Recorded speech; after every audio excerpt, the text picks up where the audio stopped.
Bonjour à tous, bienvenue pour ce nouveau tuto sur Bubble Plan. Aujourd'hui, je vais m'intéresser à un petit détail de la fiche projet.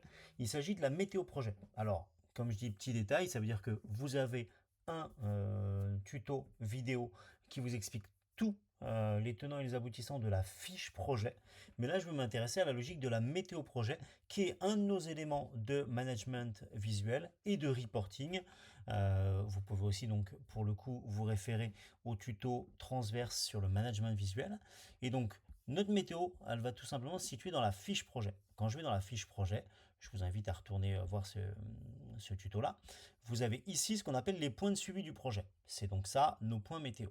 Vous en créez des nouveaux avec le petit plus, en choisissant une date et un picto, et vous pensez à enregistrer.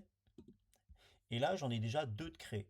Donc vous voyez que plus j'en crée, plus je vais pouvoir comme ça surfer d'une date à l'autre, d'un élément à l'autre. À quoi ça va me servir? Pour le coup, il y a aujourd'hui deux grandes utilisations dans Bubble qui sont faites.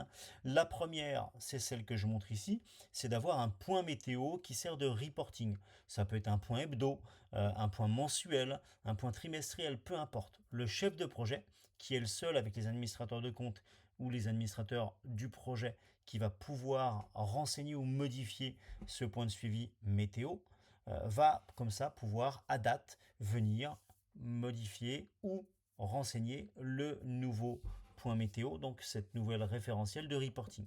Ça peut être par exemple toutes les semaines en tant que chef de projet, je viens faire mon petit récapitulatif en fonction de ce qu'on s'est donné comme information et ce qui a changé d'une semaine sur l'autre sur le projet. Ça va permettre à tout un chacun ensuite de pouvoir surfer sur les éléments et de voir comment les choses ont évolué. C'est une façon de faire. D'autres vont utiliser ce point météo, puisqu'on a un référentiel avec un picto et de l'autre côté une date, pour remonter justement à date des événements importants sur le projet.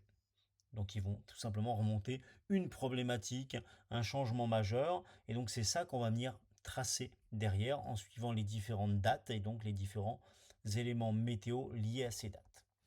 C'est très très pratique pour gagner en reporting. Pourquoi? Parce que non seulement vous le retrouvez dans la fiche projet, mais vous allez également pouvoir y accéder dans le tableau de bord portefeuille. Je vous invite moi à venir tout simplement vous référer à ce tableau de bord en tutoriel puisque vous avez tout ce qu'il vous faut dans notre liste de tutoriels.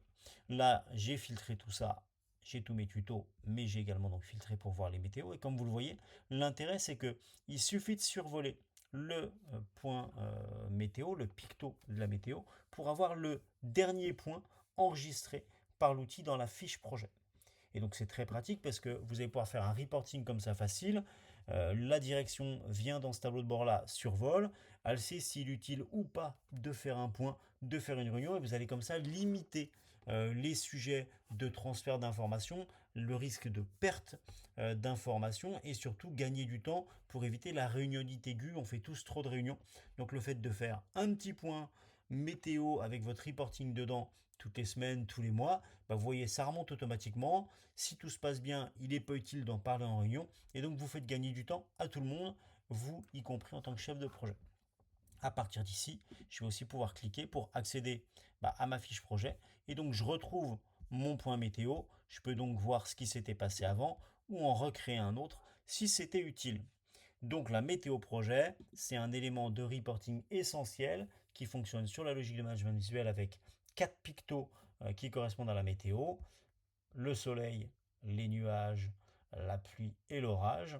Pour le coup, ici en haut, mais là je ne veux pas trop rentrer dans ce détail de ce tableau de bord là, c'est tout simplement les projets qui ont une météo qui sont ciblés. Voilà, j'en ai deux sur lequel il y a des météos. On voit bien que sur les autres, il n'y en a pas. Voilà ce qu'il faut retenir de la météo projet, qui va vraiment être un élément central pour passer de l'information. Donc n'hésitez pas à vous en servir, éventuellement à voir avec nos équipes ce qui serait le mieux pour les intégrer dans vos process. Allez voir tout ce qui touche au management visuel. Ça peut aussi vous donner d'autres idées pour voir comment l'utiliser par rapport aux autres possibilités. Et moi, je vous retrouve très bientôt dans un nouveau tuto et je vous souhaite une bonne journée. Au revoir.